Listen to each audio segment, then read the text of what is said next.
El mensaje de audio llegó a las 3:47 de la madrugada. Oscar, si estás escuchando esto, es porque me encontraron. Pero antes de morir logré grabar todo lo que sabía. La verdad sobre Miguel Uribe está en la caja fuerte que solo tú conoces. Era la voz de Carlos Mendoza, el testigo clave que había prometido revelar los nombres de todos los responsables del atentado. Esa noche, Óscar Naranjo reveló no solo cómo había sido asesinado, sino el testimonio póstumo que destruiría a sus asesinos. La transmisión comenzó a las 12:15 de la madrugada con una urgencia que trascendía todas las anteriores. Naranjo apareció visiblemente afectado, en lo que parecía ser su oficina personal, rodeado de evidencia forense y con una caja fuerte abierta detrás de él. Por primera vez en todas sus transmisiones, mostraba signos de fatiga emocional. «Última hora», anunció con voz quebrada por la emoción. «Esta noche debo informar sobre el asesinato de Carlos Mendoza, el testigo más importante del caso Miguel Uribe, pero también debo revelar el testimonio que grabó antes de morir, que expone a todos los responsables de la conspiración que hemos estado desenmascarando». La cámara se acercó mientras sostenía una grabadora digital y una carpeta marcada. Testamento de Carlos Mendoza. Testimonio póstumo, confidencial absoluto. Carlos Mendoza, continuó con voz solemne. Era el único testigo que había visto directamente la coordinación entre políticos, carteles, paramilitares y la red internacional. Su testimonio era la pieza final que habría llevado a prisión a todos los responsables. Por eso fue asesinado. Pero lo que sus asesinos no sabían era que Carlos había grabado todo antes de morir. La audiencia comprendió inmediatamente que estaban a punto de presenciar el testimonio final de un hombre que había pagado con su vida por conocer la verdad. Naranjo se dirigió hacia una pantalla donde proyectó la fotografía de Carlos Mendoza, un hombre de mediana edad con expresión seria y determinada.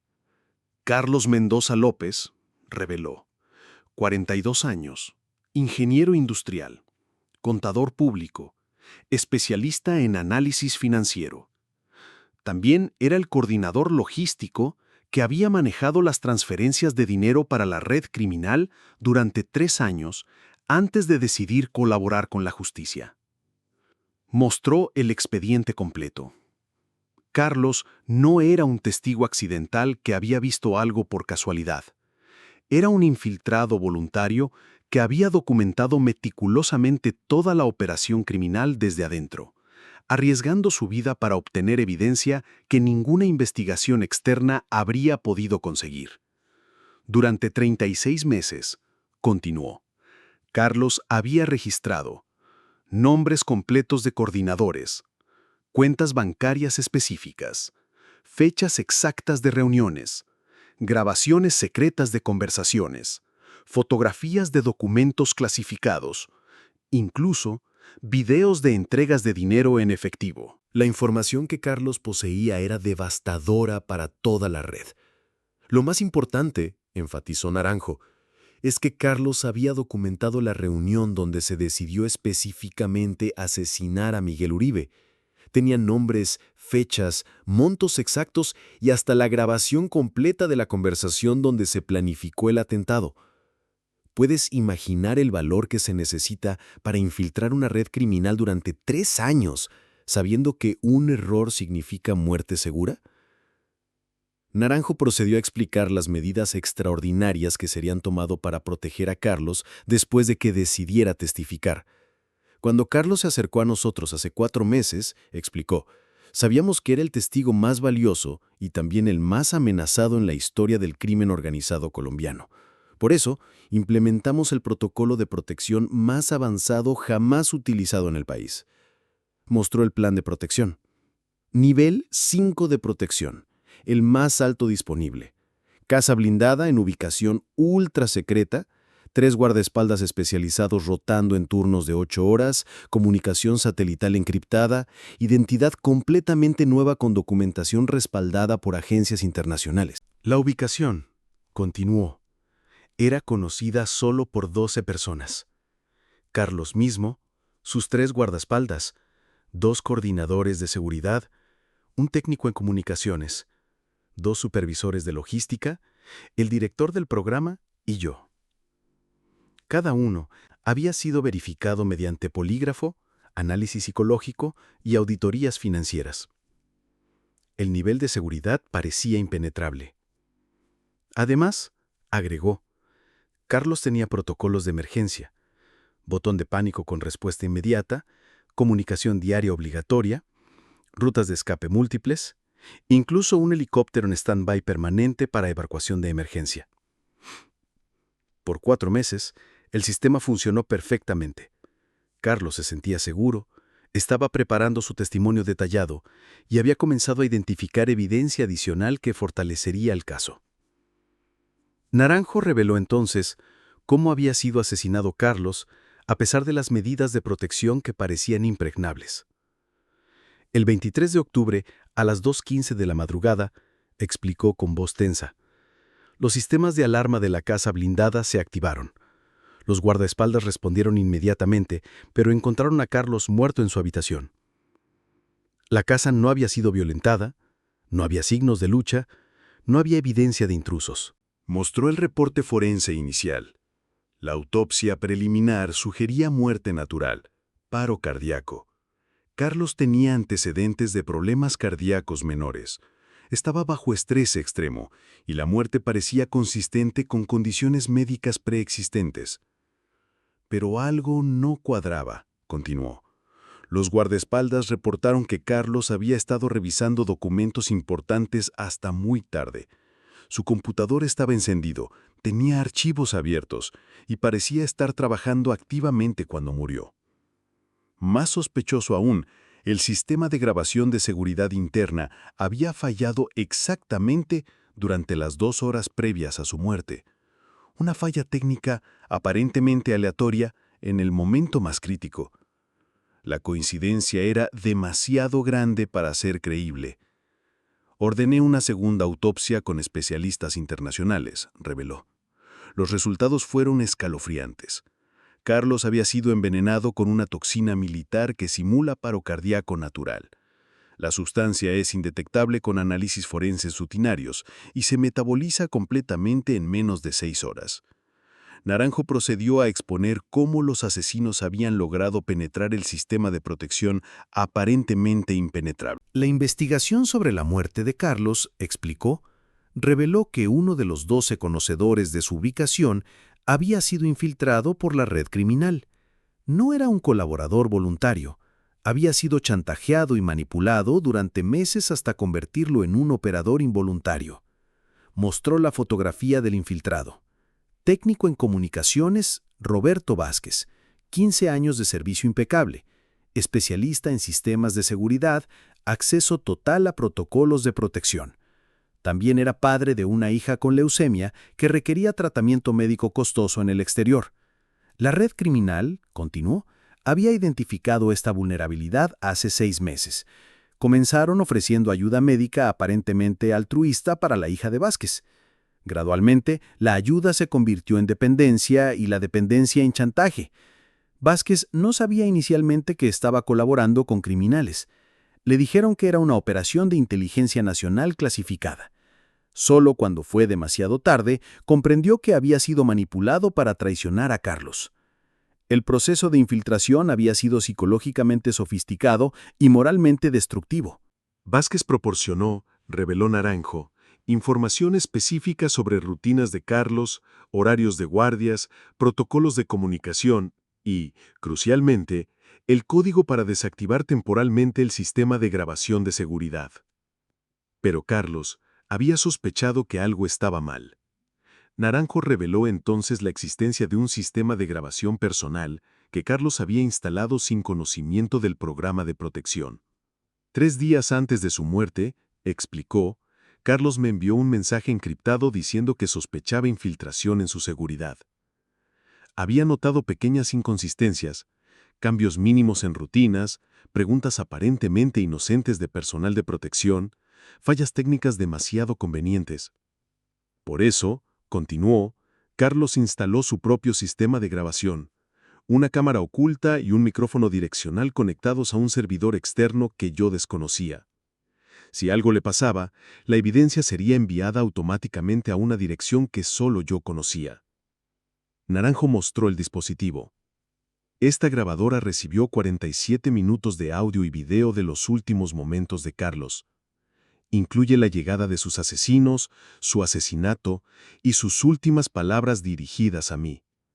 Pero lo más importante, enfatizó, Carlos había grabado durante 2 horas completas su testimonio final.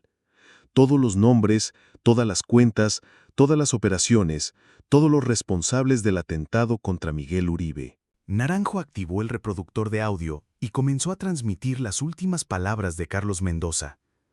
La voz era clara, determinada, consciente de la proximidad de la muerte. Si estás escuchando esto, Óscar, es porque me encontraron, pero logré completar mi testimonio. La verdad sobre Miguel Uribe es más grande de lo que imaginábamos. No fue solo un atentado. Fue la primera fase de una operación para eliminar sistemáticamente a todos los líderes sociales del país. La voz de Carlos continuaba con precisión técnica. El coordinador principal es Dmitry Volkov, como ya sabemos. Pero hay un coordinador nacional que nunca hemos identificado. Senator Ricardo Mendoza, hermano del coronel que expulsaste. La operación es familiar, Óscar. Los políticos involucrados no son solo los 5 senadores que ya expusiste.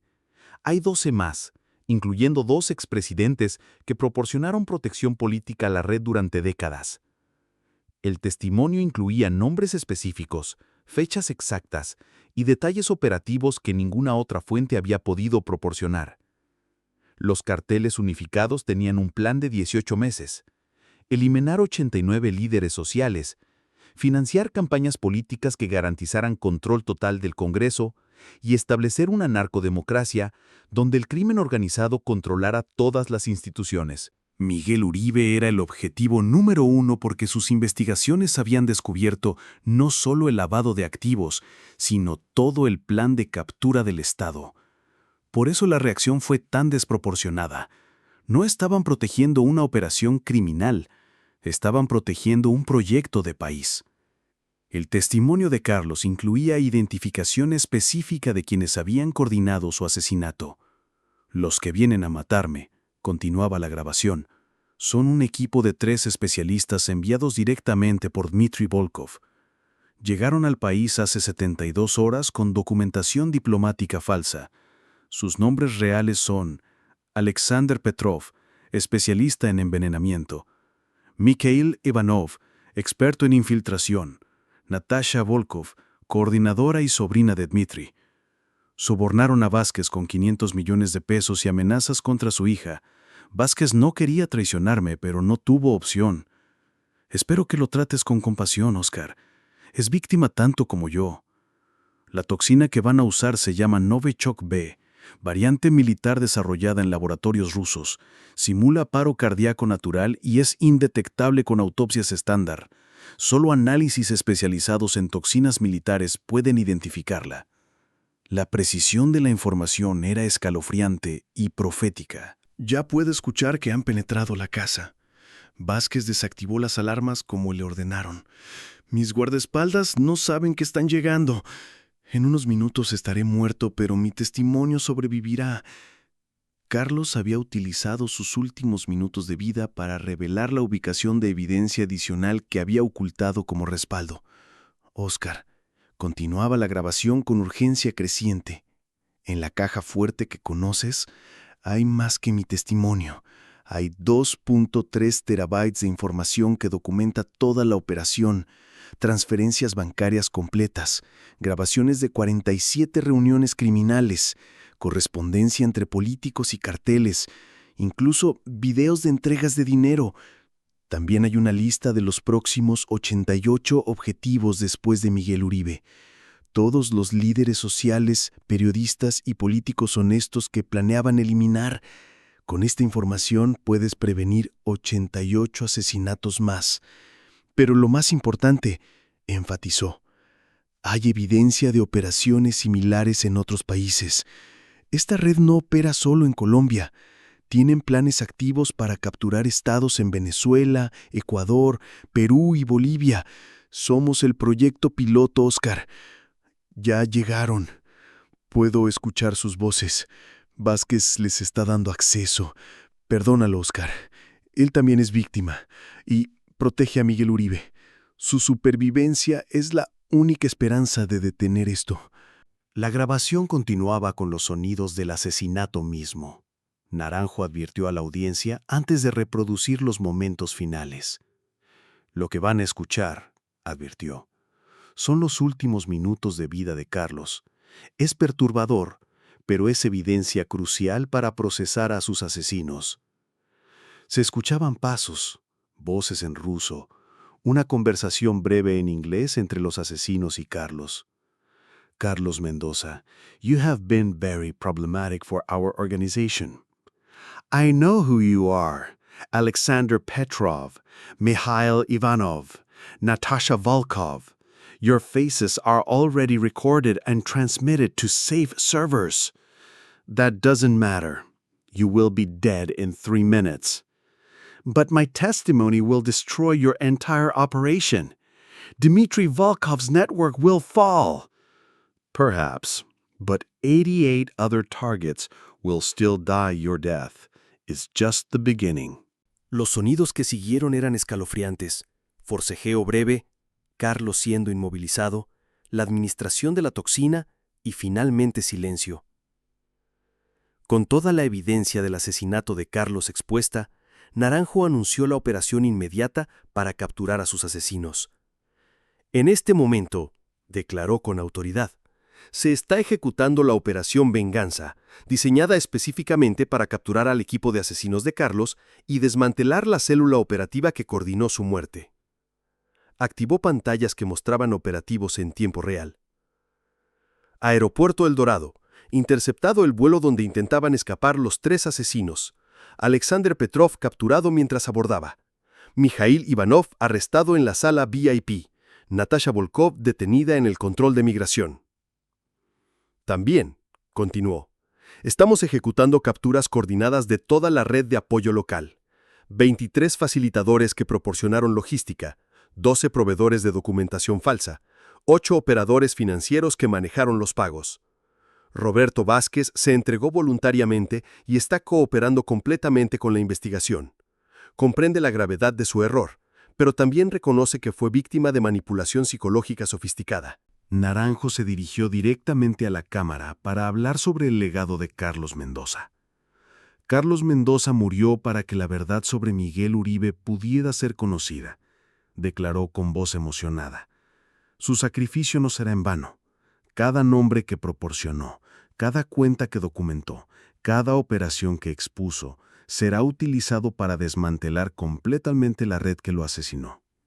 Pero Carlos también nos dejó una responsabilidad terrible: prevenir los 88 asesinatos adicionales que documentó. En las próximas horas, todos esos líderes sociales serán notificados y puestos bajo protección internacional. Y vamos a usar la evidencia de Carlos para exponer las operaciones similares en otros países. Su testimonio salvará vidas no solo en Colombia, sino en toda la región. Naranjo cerró la transmisión con un homenaje al valor de Carlos Mendoza. Carlos sabía que investigar esta red significaba firmar su sentencia de muerte. Comenzó. Pero decidió hacerlo porque creía que algunos secretos son demasiado importantes para llevárselos a la tumba. Su testimonio póstumo es el regalo más valioso que alguien puede dar a la democracia. La verdad completa sobre quienes quieren destruirla, entregada al costo de su propia vida. Mostró una última imagen. La familia de Carlos recibiendo las condolencias oficiales del Estado y la promesa de que su sacrificio había garantizado justicia. Miguel Uribe me escribió desde el hospital, reveló Naranjo. Dice, Carlos murió para salvarme a mí y a 88 personas más. Su nombre debe ser recordado como el héroe que expuso a los verdaderos enemigos de Colombia. La transmisión terminó con imágenes de los 3 asesinos siendo trasladados bajo máxima seguridad, mientras aparecían en pantalla fotografías de los 88 líderes sociales que Carlos había ayudado a salvar con su testimonio póstumo. En las horas siguientes, el asesinato de un testigo protegido y su testimonio póstumo serían noticia mundial. Pero más importante aún, Sería la demostración de que incluso la muerte no puede silenciar la verdad cuando alguien tiene el valor de documentarla antes de morir. Carlos Mendoza había pagado el precio último por conocer demasiados secretos, pero su testimonio final había garantizado que esos secretos destruirían a quienes lo asesinaron por conocerlos. La justicia para Carlos había comenzado con las capturas de sus asesinos, pero continuaría con el desmantelamiento completo de la red que ordenó su muerte. Y esa noche, Colombia comprendió que los héroes a veces mueren, para que la verdad pueda vivir para siempre.